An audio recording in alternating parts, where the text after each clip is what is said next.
Alors, on va traiter uniquement les batteries lithium-ion. Parce que déjà, ça va une demi-heure, ça va être compliqué de s'étendre sur le sujet. En réduisant déjà le lithium-ion, ça va permettre de rentrer dans cette vidéo. Je vous propose trois thèmes. Le premier thème, on va commencer par parler du risque des batteries lithium. Le deuxième thème sera consacré sur la partie à moi, qui est le transport par voie maritime, aérienne ou routier. Et je laisserai Ali après présenter sa partie à lui, qui va être notamment tout ce qui est stockage.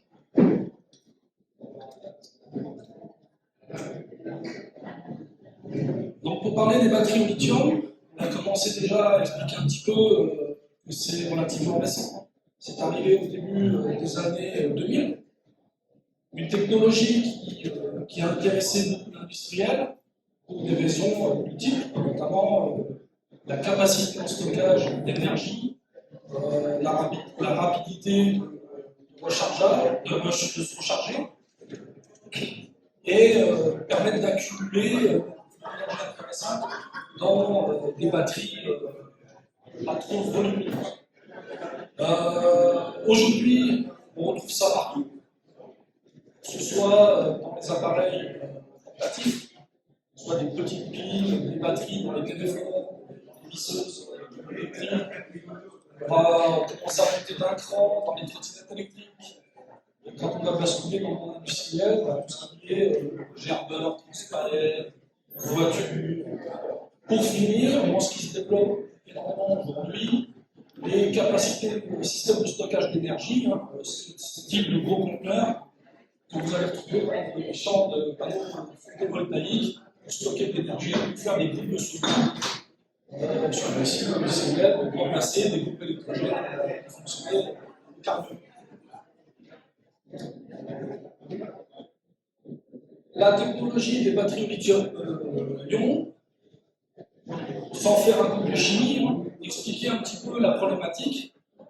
On va retrouver une anode et une cathode séparées par un séparateur dans lequel va baigner un électrolyte.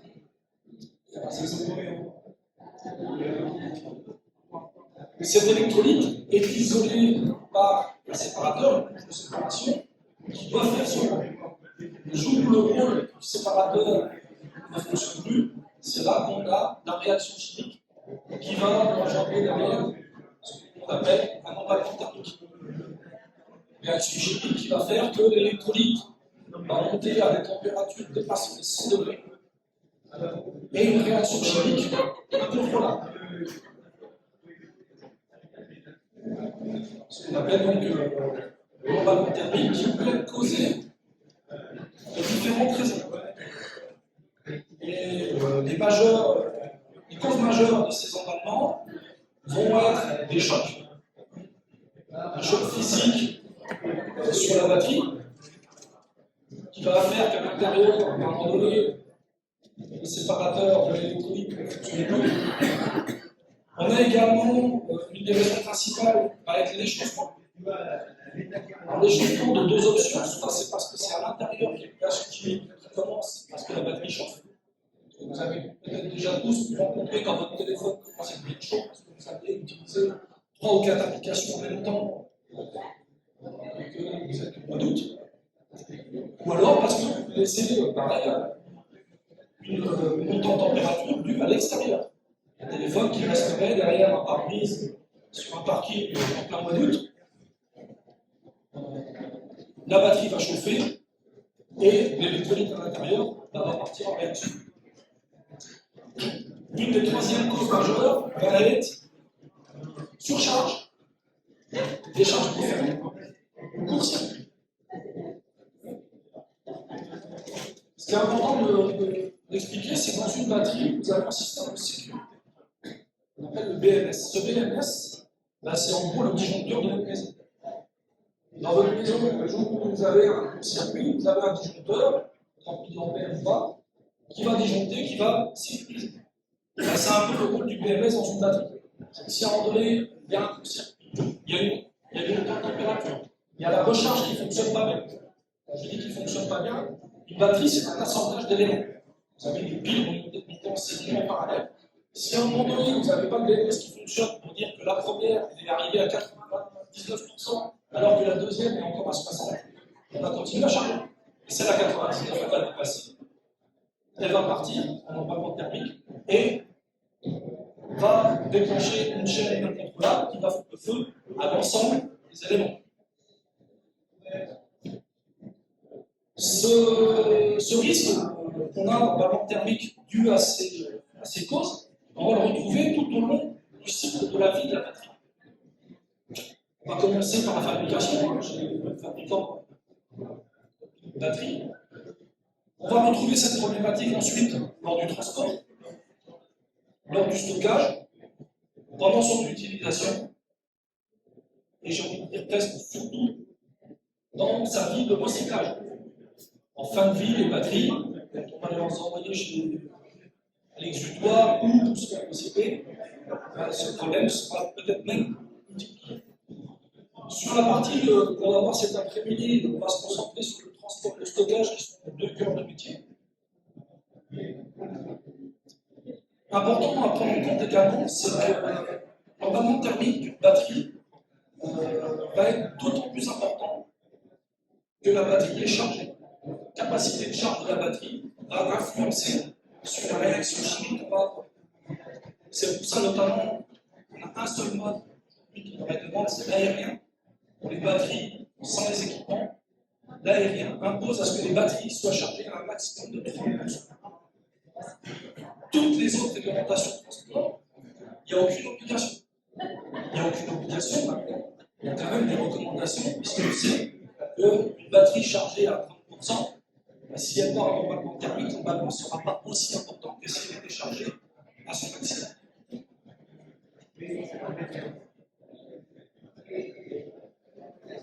Les accidents, très compliqué aujourd'hui de trouver des statistiques à jour sur les accidents, peut-être par un manque de communication des médias. On a des spécialistes sur LinkedIn qui publient énormément de choses, hein. Et on s'aperçoit d'ailleurs que nous, on les découvre sur LinkedIn avec nos infos. Que ce soit les bateaux qui coulent, que ce soit les hangars qui coulent, j'en passe à des meilleurs. Même moi, sur un jour, hein, on découvre qu'on a des hangars qui sont en train de recharger des vélos en location, qui vont brûler, et on les découvre 2 mois après, c'est passé sur les radars. Les obstacles qu'on arrive à sortir, c'est un rapport du BARPI qui date de janvier 2022. Ça veut dire qu'il parle déjà des accidents avant 2022. Il recense, hors particulier et hors déchets, 464 événements. Sur ces 464, 315 concernent les déchets et 149 hors déchets. On voit déjà que dans le monde du déchet, il y a 2 tiers d'accidents de plus que dans le hors déchets. Et parmi ces 149 hors déchets, 36 avérés pilolithium. Sachant que dans les 2 dernières années, ces accidents liés aux batteries lithium ont explosé. Y compris maintenant sur les conteneurs de stockage, on commence à prendre feu un petit peu partout, pas que en France. Et la complexité aujourd'hui, c'est d'intervenir sur un conteneur qui prend feu. Les batteries, encore, ça va durer peut-être quelques jours. Les conteneurs de stockage, on est parti sur 3, 4, 5 jours pour pouvoir pas l'éteindre, arrêter qu'il brûle.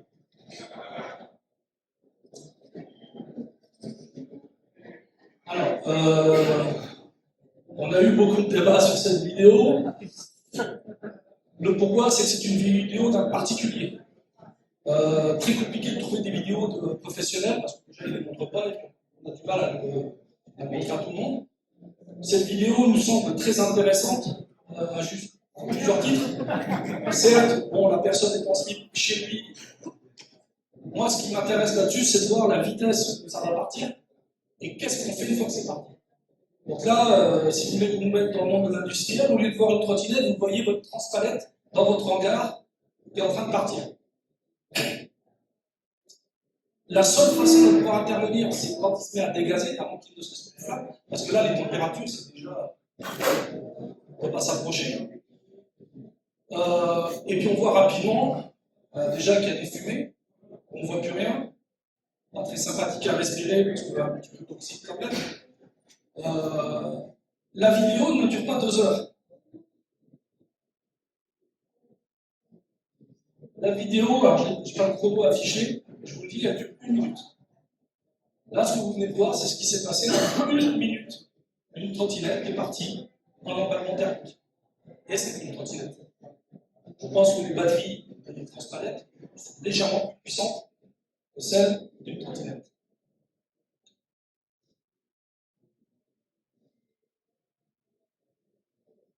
Voilà pour la sensibilisation sur le risque. Derrière, je vais rentrer sur ma partie, le transport. Suite à ces risques et à la mise en place dans les années 2000 de transport, notamment par voie aérienne, et des accidents en aérien au départ, l'ONU s'est rapidement positionnée et a classé les batteries lithium dans des codes ONU et a surtout imposé aux fabricants de batteries au lithium de faire tester leurs batteries. Qu'est-ce que ça teste? Pour ceux qui connaissent un petit peu un colis homologué. Un colis homologué, il est testé par un laboratoire selon un cahier des charges de colis. Là, c'est le même concept. Un fabricant de batterie, il doit faire tester, il doit prouver que sa batterie répond à des tests qui viennent d'un cahier des charges de l'ONU. Ces tests, vous les avez à l'écran, vous avez 8 tests, suivant si c'est une batterie. Je passe sur le détail. Mais en gros, je dois pouvoir prouver que ma batterie va résister à une montée en altitude, à une surcharge, à des décharges forcées. Tout ça, prouver que mon BMS fonctionne bien et va se mettre en sécurité si ça arrivait, répondre à des chocs, etc. etc. Cette batterie-là, c'est ce qu'on appelle couramment qualifiée 38.3. Parce que c'est le chapitre 38.3 du un chapitre convenu qui le dit. C'est très important de se poser la question de savoir si ma batterie est qualifiée 38.3, puisque derrière, c'est ce qui va permettre de la transporter ou pas. Dans le cycle de vie d'une batterie, on a plusieurs étapes. La première étape, la batterie ne va pas être encore testée. C'est ce qu'on appelle des prototypes, des faibles productions. C'est-à-dire qu'un fabricant de batterie, dans un premier temps, il fabrique à la demande d'un client une batterie, il va te renvoyer tester. Voir si le client est content de la fabrication, est-ce qu'il faut mettre 0,2 en plus, est-ce qu'il faut faire des dimensions, etc. Tout ça, c'est des échanges de prototypes. Ensuite, il va faire une pré-production. Quand ils seront d'accord, on va rentrer sur la prod.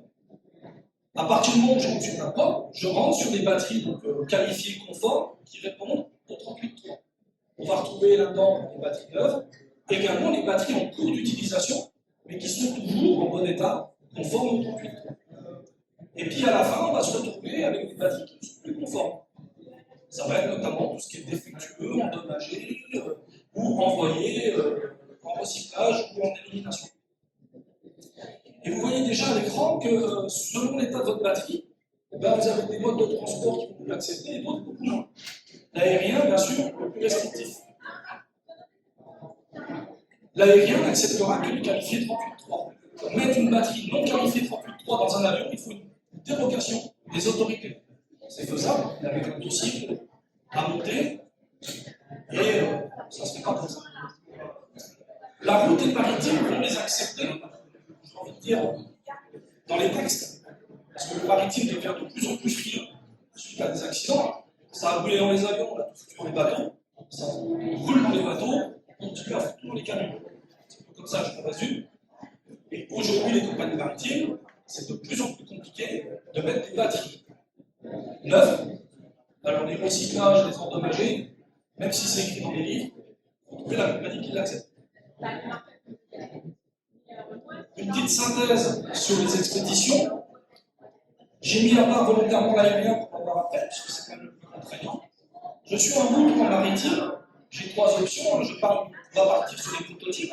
À gauche, pour ceux qui ont tendance à connaître ce qu'on appelle l'exemption de la pièce 8, ça veut dire que mon colis il a juste besoin de dire le mot étiquette, c'est une marque, l'étiquette des batteries de job. Et bien ça, j'ai pas le droit de le faire déjà quand je suis non qualifié 38.3. Même si, pour ceux qui ont entendu l'histoire des moins de 100 watteurs, même si j'ai une batterie de watt. Si elle n'est pas qualifiée 38.3, je suis obligé de la faire dans un colis totalement réglementé, colis homologué, etc., etc. Ensuite, si je suis qualifié 38.3, là je vais avoir l'option, en fonction de sa puissance, d'avoir un colis qui a une exemption, ou si je dépasse ces puissances, d'être dans un colis totalement réglementé. Et quand je vais basculer sur la fin de vie, là c'est pareil, j'ai plus l'exemption. Et là j'ai deux niveaux. On va faire la différence avec tout ça en réglementation, ce que j'appelle les instants.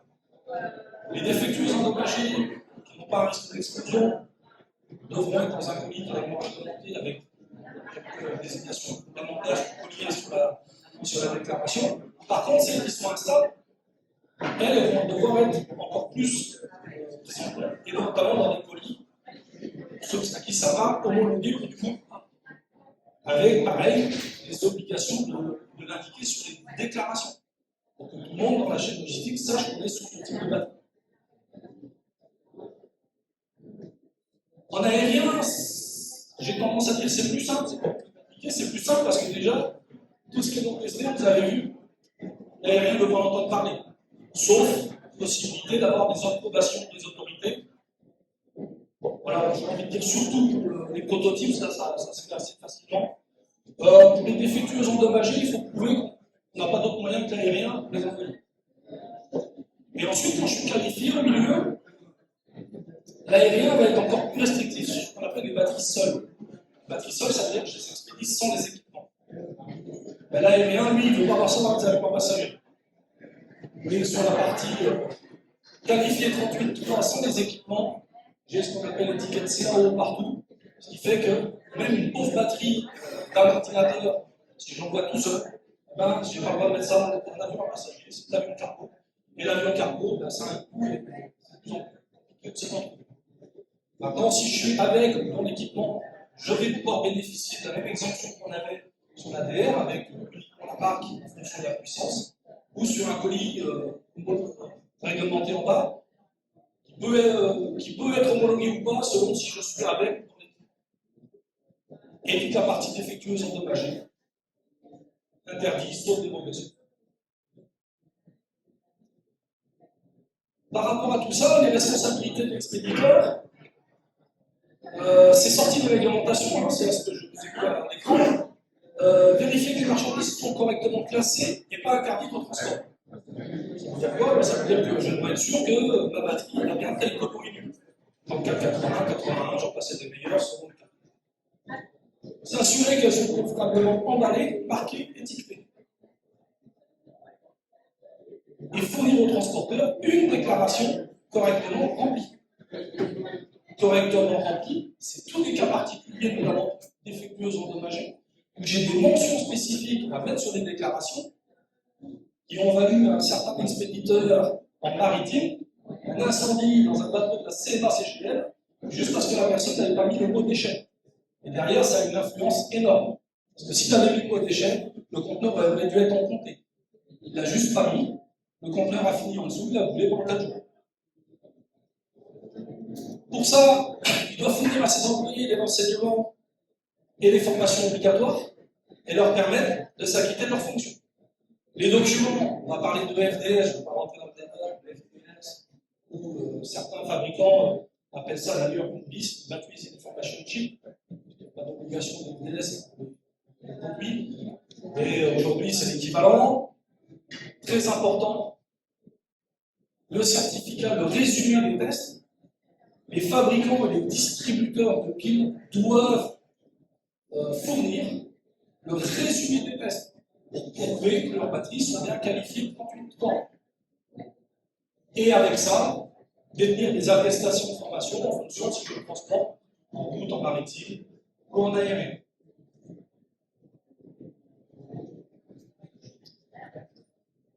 Voilà sur la partie.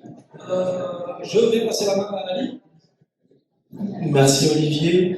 Donc là, effectivement, on a parlé des risques des batteries. Je pense qu'aujourd'hui, tous ici présents, on est conscients, finalement, aujourd'hui, malgré l'absence d'une réglementation précise, que la batterie lithium, c'est un produit dangereux. Il n'y a plus de débat, j'allais dire là-dessus. Certes, en situation normale, c'est une solution qui fonctionne bien. Mais la grosse problématique de la batterie, c'est qu'elle reste imprévisible, quel que soit son statut, c'est-à-dire qu'elle soit neuve, en cours d'utilisation et potentiellement en phase d'échec. Donc maintenant, qu'est-ce qu'on fait? On considère ce produit comme un produit dangereux. La première chose que doit faire un établissement ou une société privée, c'est effectivement de l'intégrer dans son évaluation des risques. L'objectif de l'évaluation des risques, qu'est-ce que c'est? C'est de prendre à un moment donné une photo de la situation actuelle liée au stockage, à l'utilisation, la manipulation de cette batterie, de manière à pouvoir d'une part identifier les différents risques, de manière à les énumérer. Deuxième élément qui va être important, c'est effectivement d'analyser ces risques et les conséquences potentielles. Et dans un troisième temps, c'est effectivement de mettre en place des actions correctives de manière à limiter, ou j'allais dire, annuler le risque directement à la source. Donc là, il y a un texte réglementaire du Code du travail qui reprend ces éléments et ces informations.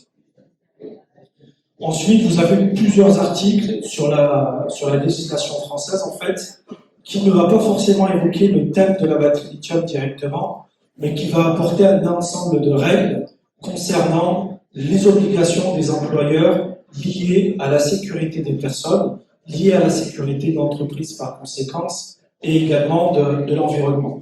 Donc là, on a un guide et une brochure qui est directement disponible.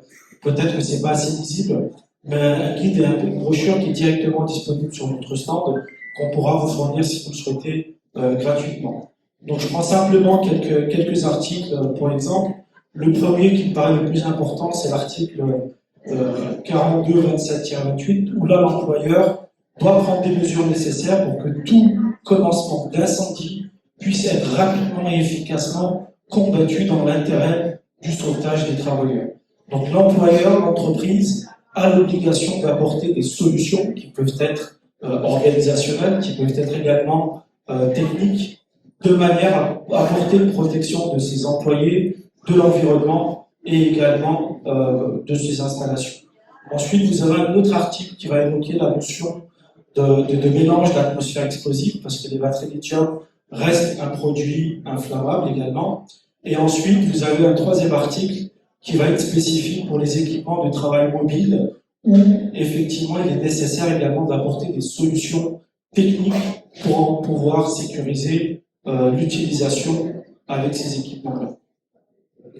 Alors, à partir de là, pourquoi j'interviens finalement? J'allais dire, c'est effectivement, on a compris qu'il y a des risques liés à ces batteries.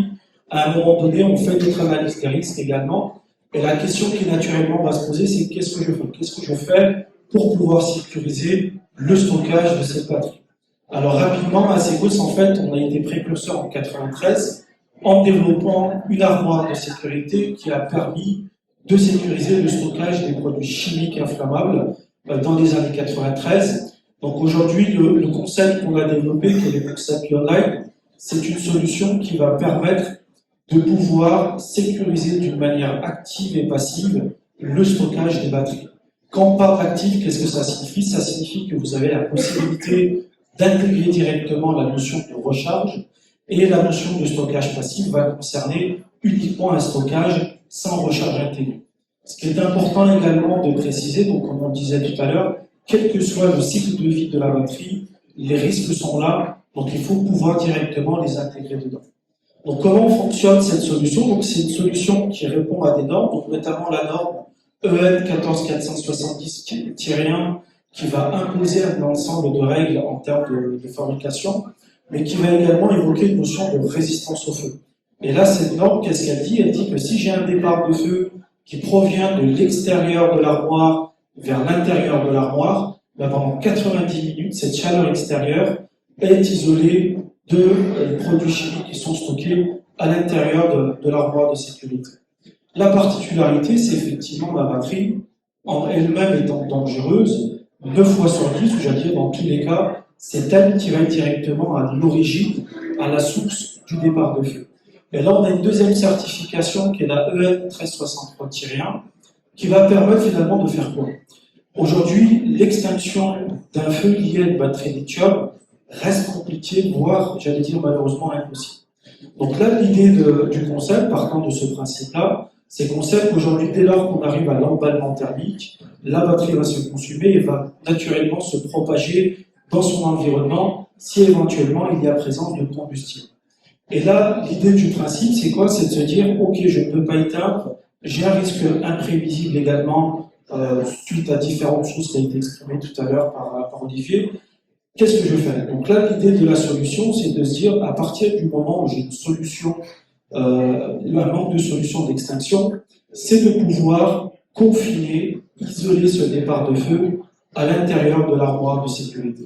Et là, qu'est-ce qu'elle fait? En fait, elle va dire que si vous avez un départ de feu, vous allez avoir dans un premier temps 3 niveaux d'alarme à 49, 59, 69 degrés qui va permettre de détecter une chaleur à l'intérieur de cette solution et ensuite vous informer via des systèmes SSI, via des systèmes de télécommunication par SMS ou par appel, de manière à vous prévenir.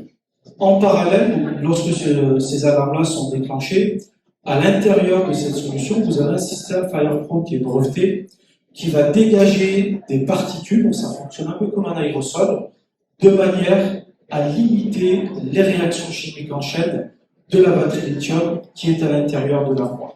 Et tous ces différents dispositifs qui sont certifiés et normés, bien évidemment, vont permettre de confiner ce départ de feu à l'intérieur de cette solution pendant plus de 90 minutes. Ce qui va limiter effectivement la propagation dans l'environnement dans lequel elle est située, et ça va vous laisser le temps finalement de lancer vos processus d'intervention, de prévenir les sapeurs-pompiers pour qu'ils puissent également intervenir. Et l'un des éléments qui est clé également dans ce concept, c'est que vous avez des centres de transport intégrés sur la partie basse de l'armoire. Dès lors que les équipes concernées interviennent, prennent l'armoire de sécurité et l'évacuent à l'extérieur dans une cour ou une zone dédiée à cet effet.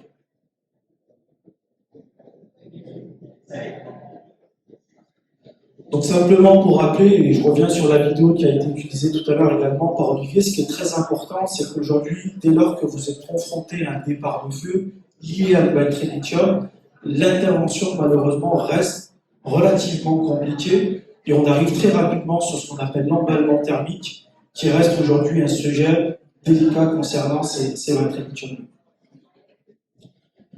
Donc j'en termine sur ma partie, Olivier. Donc comme je vous disais, on a sur le stand des 33 différents guides et brochures qu'on vous met à disposition. Au-delà d'une casquette de fabricant, on a un centre de formation qui est certifié Calliope, donc à laquelle j'appartiens bien évidemment. J'ai un statut d'IPRP. On a également des formations, des habilitations par le CNPP qui nous permettent aujourd'hui justement de partager avec vous notre savoir-faire, notre expertise, de faire également appel à des experts internationaux sur la thématique des batteries lithium-ion. Et on a différentes brochures qu'on vous met à disposition gratuitement, directement sur le stand. Pour moi, c'est bon, Olivier. Merci. Voilà, donc comme disait Ali, après n'hésitez pas si vous avez besoin d'informations complémentaires. Donc, moi, je suis Carmen, conseiller de formation au stand 17. Ali, la société Asecos sur le stand 33. Des questions? N'hésitez pas, il faut en profiter.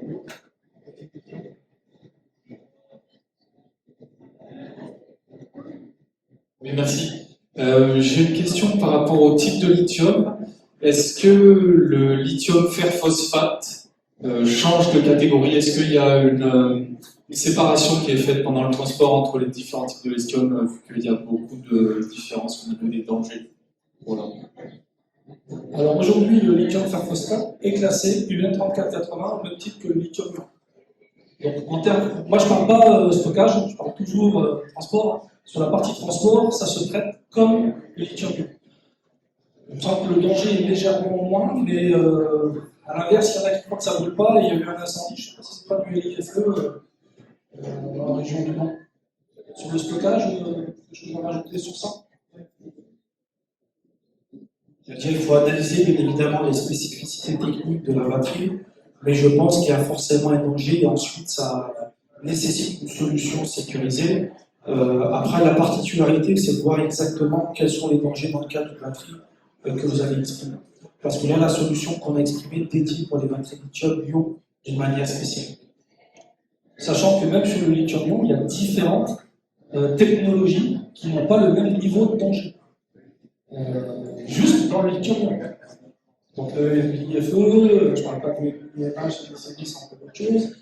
Chaque technologie, la façon dont la batterie est confectionnée, est-ce que je suis en cylindre ou est-ce que je suis en prismatique, est-ce que je suis en couche, toutes les batteries n'ont pas le même niveau de danger et souvent l'énergie qu'elle va être capable d'emmagasiner.